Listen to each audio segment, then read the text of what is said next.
Welcome, everyone. Hello. Welcome to Frameline44. My name is Peter Stein. I'm senior programmer for the festival, and I'm so glad you're here to join us for our post-film Q&A with the cast and crew of the film Minyan, directed by Eric Steele. And it's my delight that we are joined by Eric, who's the director and the co-writer of the film, and also by cast members Chris McCann, who played Herschel, and Alex Hurt, who played Bruno. Welcome to all of you. It's great to have you here. Hi. Hi. Hi. It's great to be. A couple of you are in New York. Alex, we just learned that you're actually here in Marin County, quarantining or escaping the wildfires. We're all dealing with pandemic, so I especially appreciate that you're joining us in unusual times for an unusual way to screen your beautiful movie. Oh, thank you. Eric, let me start with you. What first caught your eye and sparked your interest? The film is obviously based on a lovely and very short story by David Bezmosjes. What made you think, okay, this is the one that I want to turn into my first feature film? You know, I read the short story, David Bezmosjes' short story, actually in 2004 when I was living in San Francisco. I was living in the marina shooting The Bridge, actually. And I can only say it was probably good fortune and the recommendation of a bookseller that put the collection of stories in my hand. And I read through it sort of very, very quickly. And I think there was something about this story, about the short story Minyan, which is I think it's the next to last story in the collection, that it must have triggered a whole series of kind of sense memories for me. My grandparents were immigrants, Jewish immigrants from Russia, or sort of around Russia and Ukraine, and I think I almost tasted and smelled and heard the sounds of their apartment complex. You know, that I remembered from being a very small child, and my original instinct was to make a short film about it. And I asked David Bezmosjes if he would let me adapt it, and he said no. And he kept saying no, like in 2004 and 2005 and 2006 and on and on and on for quite some time. And finally, either because I was relentless or maybe for reasons that I don't know, he said, I will let you make it as long as you promise me one thing. And the condition was that I make the story my own, as opposed to his. And I think, you know, I've worked in the movie business for a long time, and I've done a lot of work with memoirs and with fiction that is largely autobiographical. And I can definitely appreciate how autobiographical the original story was for David. So I understand his hesitation, but it sort of took on a whole new life after that in order to become mine. So one of the ways it became yours, I guess, is first of all, the story is originally set in Montreal, and the character of David, who is the central in Toronto, and Toronto, yeah. And David, the central character, at least as far as we can tell, is straight. And so, right. Tell us about sort of diving in and deciding to make this a story of David's coming of age in the way that you came of age as a gay man or young man in New York. Sure. So I think, you know, when David Bezmosjes said to me I had to make the story my own, my filmmaker background is as a documentarian, and my first thought was, I guess that means I have to go to Toronto and and do what a documentarian would do. I had to live there and carry my camera around and take notes. And I watched this community of Russian Jewish immigrants, in Toronto, and I followed them to shul, and I went to the places where they bought food, and I walked in the parks that they went to, and I felt like I had a real understanding of their lives. And I came back to New York, and I wrote a script, and I hated it. I hated every word of it. And I think part of why I was so unhappy was that David was sort of a camera himself. He was like an observer, which is something that I also knew from being a documentarian, that sort of safety of being behind the camera. And I think in my despair, I began doing a kind of timeline math and trying to figure out how old David Desmogus would have been in this story and when that would have been. And it sort of placed me in 1986, 1987. I was a little bit older than the character of David in the movie, but it was exactly that moment when I, was trying to find my way as a gay man in New York City. I spent a lot of my sort of after school hours or after work hours in the Lower East Side and bars on the Lower East Side, and it was a sort of crazy time to be crazy and terrible time to be a young man coming out, partly because I wanted the freedom so much, and I think it was right there. At the same time, there was this sense of the sort of crashing onslaught of AIDS, and it came so quickly and so widely that it was always like trying to balance how to sort of move forward without like being defensive and protective. In many ways, sort of how I think we're all trying to get through COVID. Well, that's a fascinating kind of observation about, and very much one of the stories of that the film, or the themes that the film has to address, is this sense of community and what community means. Minyan being, the most obvious one. And before I turn to some of the actors, and this is in a bit of a segue, you talk about growing up in New York. You talk about some of the connections to sort of kind of grafting some of your own coming of age experiences onto the character of David. But one of the things that's really quite distinctive from your world to his world is the fact that you grew up, I take it, secular Jewish, not necessarily steeped in a very Orthodox world, let alone the particular sort of Russian Jewish Brighton Beach world. How foreign was that to you, and how did you kind of climb inside that world in order to create the community, particularly of older Russian Jews that David finds himself in?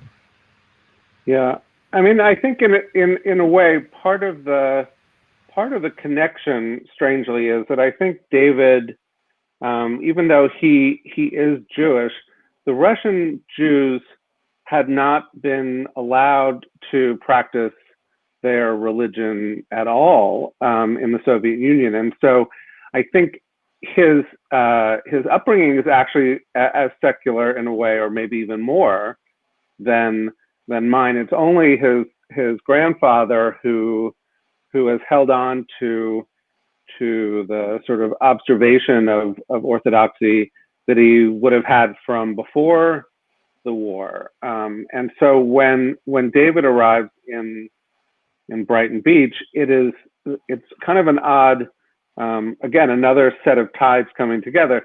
The population in Brighton Beach before the Russian Jews came were largely Orthodox Jews that had come, in earlier parts of the Jewish diaspora, and so there was a sort of dense population of Orthodox Jews that then got displaced by sort of very quick and rapid infusion of Russian Jews who had all sorts of varying and much less much less orthodox and observant, Jewish experience. And just for example, like the stores in Brighton Beach in the 80s would have closed down on Shabbos, would have been closed on Saturday. And when the Russian Jews began to populate Brighton Beach, suddenly, they would take over markets and stores, and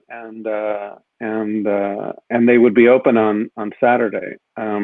But again, I would say that a lot of it is just that my way of looking and seeing and constructing a film in general, I think is a kind of, it's very tactile and almost like a textile, where I had to really spend a lot of time out there and go to the restaurants and watch how the women walked around in their fur coats and the men all bundled up in this certain way. And the costume designer and the production designer and the cinematographer, all of us were so steeped in the sort of look and feel and particulars of Brighton Beach, because that was so different than the East Village.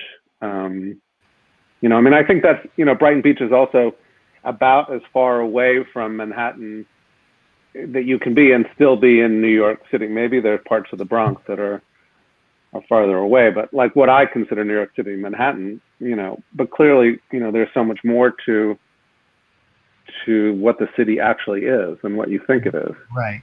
And they're culturally such worlds away too. Yeah. One of the really distinctive things that I like about the film is you just give a lot of screen time to the elders in the community and the people that David surrounds himself with, or seems to be drawn to, which is the people in his grandfather's generation and his grandfather. And so, Chris, I want to turn to you. Your portrait of Herschel is really lovely. It's heartbreaking, quite beautiful. And he's one of the men who really is kind of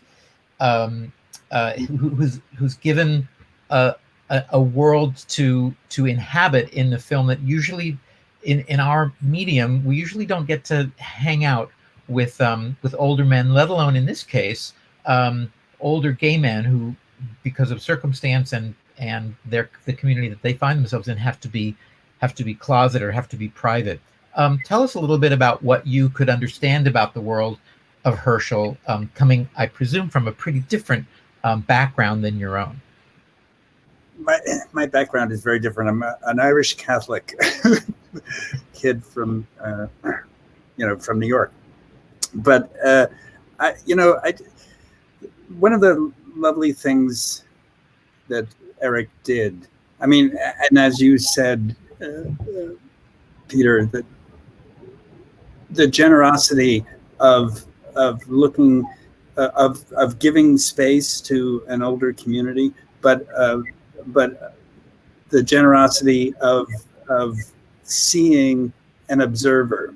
David, the character played by Sam, is someone who is curious and wants to learn. And I think Herschel recognizes something about David very quickly that he is attracted to, not in a sexual way, but attracted to because there is a curiosity and an openness and a desire to expand who he is. And I think, my own experience is not, I can't really connect to, can't really, tie it to my own experience, except in what I try to do in my world, which now, I'm a teacher, and I try to open, young people up. And Herschel, in a way, was an example of that. And Herschel has a depth of experience that is rather extraordinary. And when you meet him, or if you had a chance to actually meet the real Herschel, you wouldn't have maybe pegged him in any one way.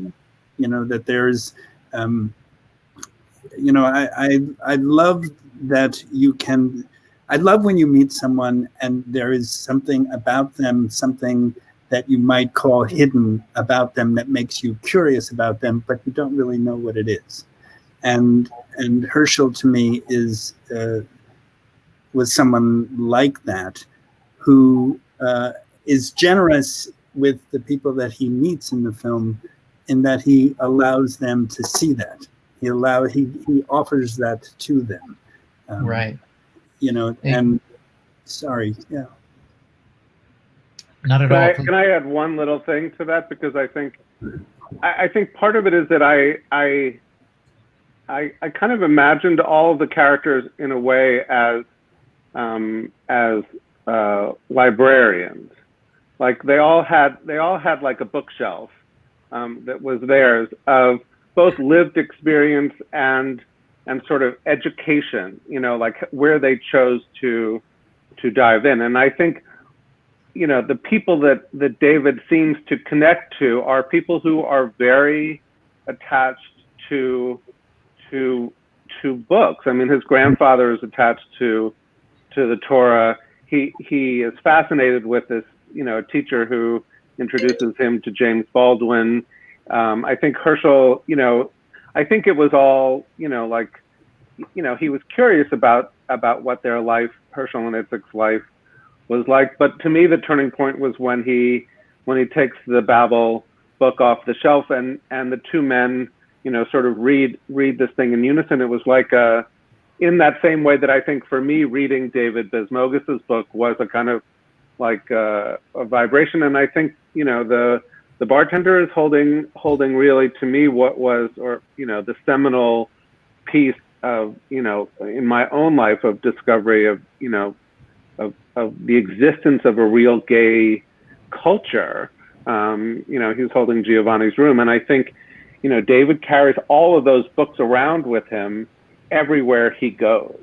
So I think that is, you know, I do think there is that kind of teacher-student thing, which is so important in Jewish life, and also so important, at least, you know, of gay men and women, my generation, because there weren't gay characters on TV. There weren't gay characters in movies unless you learned how to decode them. You know, there weren't even really images or things that you could find. It was exactly what Chris said. It was hidden, and you had to get past the book covers to get to them. Of course, what's so interesting is, books do play a role in David's attraction to Bruno, who is your character, Alex. But as it turns out, he's using the book as a prop. Bruno's a great character. He's obviously more experienced than David. He's a bit of a teacher in a way. He also takes advantage of David, seduces him, and he's living, as we understand, through really the hell of the AIDS crisis. And I'm wondering, as you sort of thought about what motivated Bruno, who he is, how much did the sort of background of this Holocaust that was happening behind in Bruno's in the gay life of men in New York, how much did that inform how you approached who he might be, and what his approach would be to seducing David?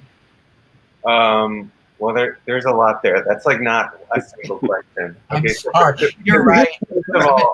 Terrible moderator. I asked you 6 questions. Take whatever. It's okay. No, I don't think you're terrible. I'm gonna try and unpack that. So,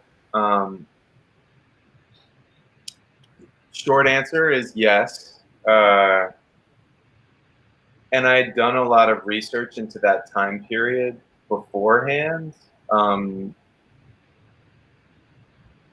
I mean, I also, funny enough, it's very strange. We all, Eric and McCann and I all are New Yorkers. So I grew up in New York in the 80s, and my mother was a ballet dancer at the New York City Ballet, and so a lot of the men who were in my life when I was a child were men who all of a sudden started disappearing, and so that's, I don't know, that's, I feel like that moment in history affected me in a way, and then at some point, I think in graduate school, you know, we worked on Angels in America, and I got to play Pryor, so I did a lot of research at that time, and then quite a bit more when Eric wanted me to do this part. And I think that work was necessary to understand the turn in the film that Bruno has with David, because it's because of his naivete about the severe trauma that my character is under and trying to hide from, that he pushes him away. But I don't think that book is a prop so much as it is it's definitely a way for him to decide who he's going to choose to share his bed with. And I also don't think that Bruno actively tries to seduce David. I think that with David, or teach him, I think that, well, at least at the time, I thought that Bruno, he connected with David, and I think in the moment when David says, you know, I saw you reading this book, he sees in him something much deeper, something that he connects with, and that in that moment he can have they can make love. They can be together for that one moment, and that can be something nice. But I actually think he despises teaching, and I think that's why he pushes David away. Mm-hmm. He doesn't want to teach some young kid how to be a gay man in the world. He doesn't want to take on that responsibility. For Bruno, he has to stay in the fantasy that the way he's living his life is okay, because to actually face the truth of what's happening to his group, his community, his tribe, it's like it's shattering to him, because probably of where he's come from and how much it's taken for him to find the freedom he's found and the power he's found. I mean, because really he's a bit of an Adonis in this like bar, right? And for him to have found that place where he has power, now he's completely powerless. Right. I would agree that I think it certainly is. To me, I think what made the sort of the connection between Bruno and David so interesting to me is that it's not really clear who's seducing whom. I mean, I think David's carrying this book around because he saw the bartender reading. It's almost like he's had this ace in his back pocket the whole time, and it becomes the trump card. And I think this. I mean, we spent a lot of time.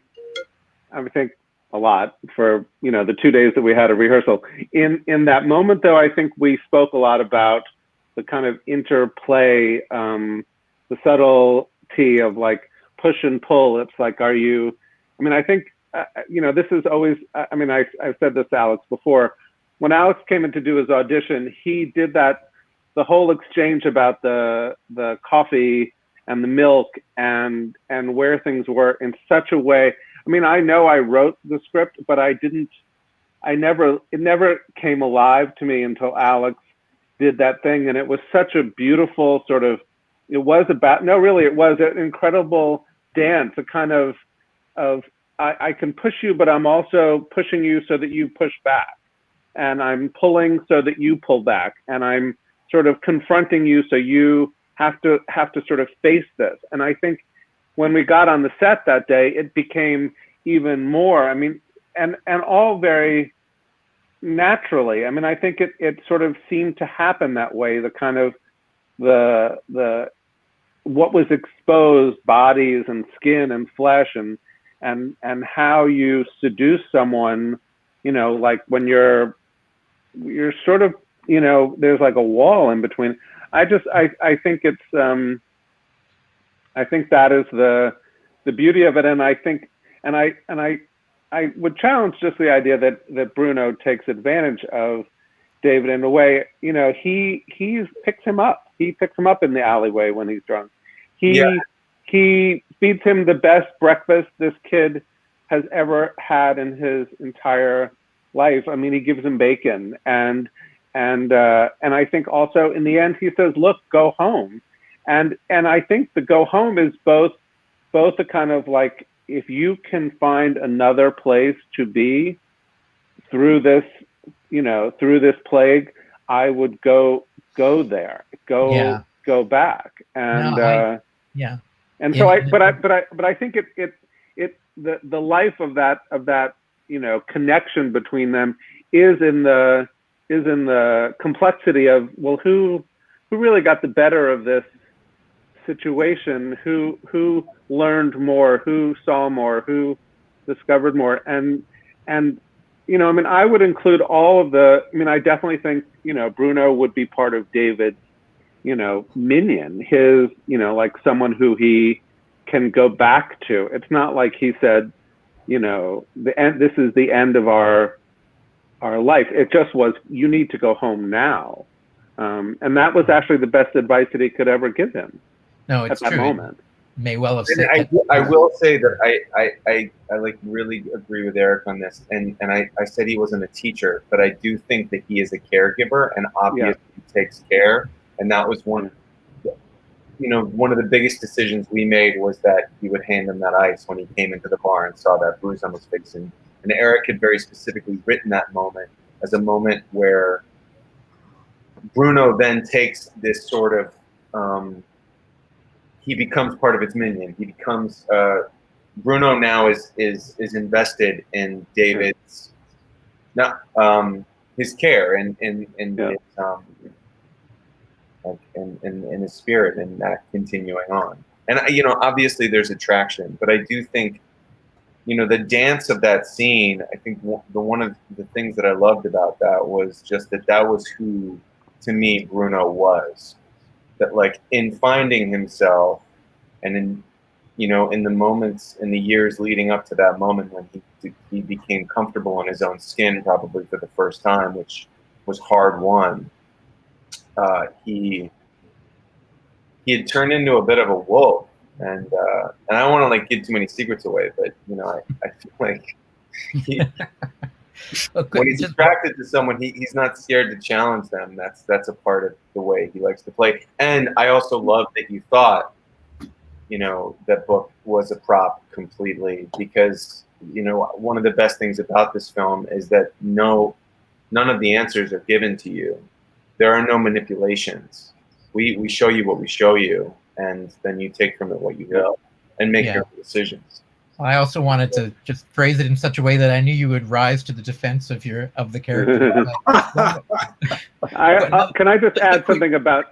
I wanted to just ask Alex just one quick family question, and you're free to not answer it. You mentioned your mom and her world of ballet. You didn't mention your dad, who is the actor William Hurt, who's an extraordinary film actor. And I'm just wondering, and maybe this is a question that both you and Chris, who teaches acting, can address, which is, are there craft questions that you would ever go to your dad with? Not questions like, how would you play this, but more, was it either direct teaching that he's done, or by osmosis, how you even approach a film role? Because he has an amazing film record that perhaps you've studied, or perhaps you avoid, like most people don't want to know what their dad does at the office. I mean, I think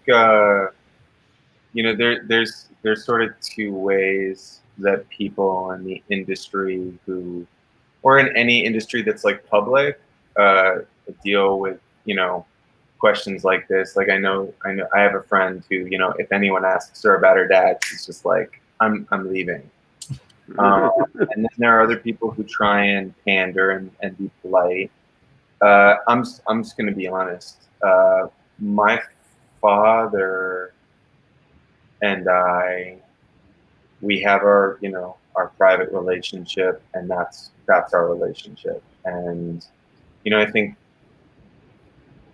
I didn't really get into acting because of my relationship to seeing how he worked on set or in the theater. I sort of found my own way there, and when I started working, it became very clear that he wasn't going to be able to reveal any secrets to me, whether he wanted to or not, and that any opportunities I was going to find in the world were not opportunities that he could create for me. So, I mean, I went to an undergrad, and then I came to New York, and I got a fancy manager, and I went in for some auditions that, like most actors would, kill for, would steal for, would lie for, anything, beg for. And I crashed and burned because I was green and really, really innocent, and also had this huge looming shadow. So I had to go back to graduate school, and strangely enough, I ended up with a couple of classmates from his class at Juilliard who knew him really well, and they did me a real service. And I don't know if that's because they knew him, and so they knew what. I think they sort of knew that I wanted to take acting a little too seriously, and so they were like, "Don't do that, because it's supposed to be fun. You're supposed to enjoy this thing, and art can be fun, and it should be." And that was really useful to me. So short answer, no. I don't really actually. We don't really. He comes to see me in some plays sometimes. This is the first film I ever allowed him to watch that I was in, which was awkward because there's a lot of nudity and stuff. But he was really kind, and actually he said that it was one of the best films he's seen in many years, and I was pleased. I was touched. But I'm proud of this. I'm very proud of this piece of work, and as you all should be. And I Alex, I appreciate that you didn't just immediately push the leave this meeting button when I asked the question. I appreciate your honest answer. Yeah, no, I'm not that touched about it. Yeah, but it kind of leads to a question maybe for Chris and Eric with regard to, Eric, you obviously have a long history as a documentary maker. It is really different, obviously, being on set with actors who are inhabiting roles that you've imagined, in this case, for going on 15 years. So Chris, you have a long history of performance in theater as well as in film. You teach now at SUNY Purchase. How did you each learn from one another how to create a welcoming set and the freedom and the time to really explore these characters? Was there a long rehearsal process? How did you dive in, maybe particularly with the character of Herschel? No, you go, Chris. I want to go back to that word that I mentioned before, and which is the word generous or generosity. That just to talk about Alex's, to Bruno's act, to his many actions with David. Finally, I think are very generous, and I think to try to segue into the question, Eric's act of bringing me into this project was very generous, and then his letting go of any notions that might have constricted where I was going with the part were generous, and any process, any creative process is that is a collaboration, must be open to receiving what the other person is offering. And I think and which is a kind of generosity, and I think Eric possesses that in big bushels. and that because this film is, and just to speak of the writer of the short story, the generosity that he had to say to Eric, make it your own story. That's everybody who enters into any kind of project, whether it's as a director or as an actor or as a crew member, they must make it their own somehow. And to speak a little bit to Alex's, your question to Alex about looking for secrets from anyone, really, your dad or anyone. The secrets are secrets that you must find. There are secrets that only you can know and only you will possess. And someone can guide you, but they can't help you. They can maybe help you find your secrets, but they can't tell you what they are. Yeah. I think that probably makes you a really good teacher, Chris. Eric, I would just say that I think that this was my first time working with actors, and I sort of walked into it, the whole audition process, with a really wonderful, amazing casting director who I love. I can't get the thing right, but I really do love her dearly, and as does Chris, and I say that, but in different ways. And I think one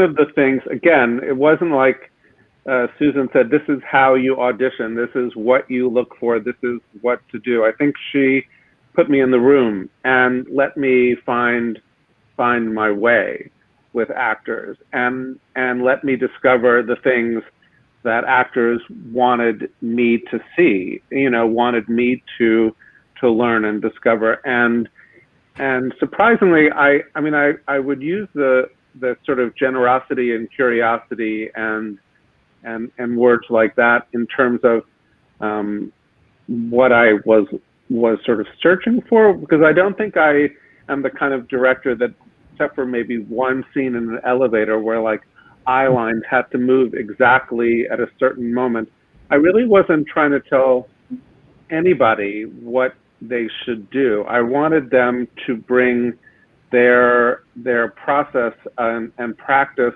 and experience, and from that, in collaboration with them. And this is true across the whole cast and crew. I mean, all the way down to to the person who was, like moving props around on the set. I wanted everybody to feel like they were doing the work, like they were in the moment of discovery and finding. And because I think that was, it's not like me being generous to them. In a way, it was me being able to receive their generosity to me and this project. And I think there was just something really magical about that experience making this movie, where I felt like people wanted to bring something to the film, to the making of the film, to the sort of whole life of it. And I think it shows in the movie. It does. It's a credit to the team that you've put together, that sense of warmth and generosity, and really come through, and it has a beautiful, relaxed, humane tone, which is not something that we see that much these days. So and I have one. Because I know Sam Levine would have wanted to be here, but he had his wisdom teeth taken out today, so he couldn't. But as a first-time director, I feel like it wasn't luck. It couldn't just be luck that I found Sam, or that he found this project. Part of it was Susan Shopmaker, who sort of as this, like infinitely wise casting director let me work my way through so many wonderful young actors who came in for the part. But when we finally found Sam, it was such a calm sense of, this is absolutely the right move, and this is someone who could do this. And I think one of the things that I loved about making the movie was watching how Sam, because this was his first, big film role too. I loved watching him sort of do that thing that I think Chris and Alex are both talking about. It's like when you sit down in the room with someone, you can't ask them for the answer. You can only engage them in the questioning and in the process. And I think he did that with so many different people. And one of the things that I just feel like I should point out, because I see it when I watch the movie, is that when he's with each especially with Ron Rifkin and with Chris and with Alex, there is something that happens when he is sitting next to them or across from them, where he actually begins to look and sort of appear like a version, like a relative of that person. I mean, I think when you see Sam and Ron Rifkin side by side, they definitely look like, grandson and grandfather. And when you see David with Herschel, they also look like it's a kind of grandfather-grandson relation. And I think when you see him with the bartender, they almost look like they're the same.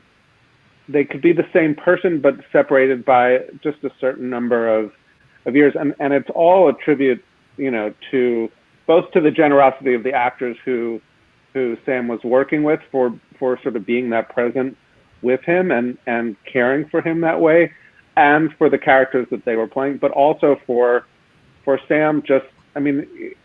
He really did sort of show up with a notebook and a journal that he had kept so much information in as he was building. And for me, because I'm a rabid note taker, to watch him, write notes at 7 o'clock after we'd been shooting for 10 hours and get in the car with his, notebook open. It was just I think hard for me to sort of sing his praises, and I'm not above anybody else's, because I think it really was everybody. Well, you were clearly all lucky to have each other on the film. Sadly, we've reached the end of our time for this particular Q&A. Didn't even get to talk about the beautiful look of the film, the work of some of your other fellow castmates.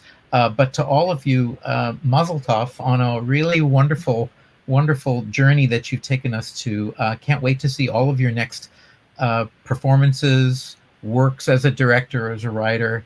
And again, from all of Frameline, thank you so much for joining us. It's been a really wonderful journey.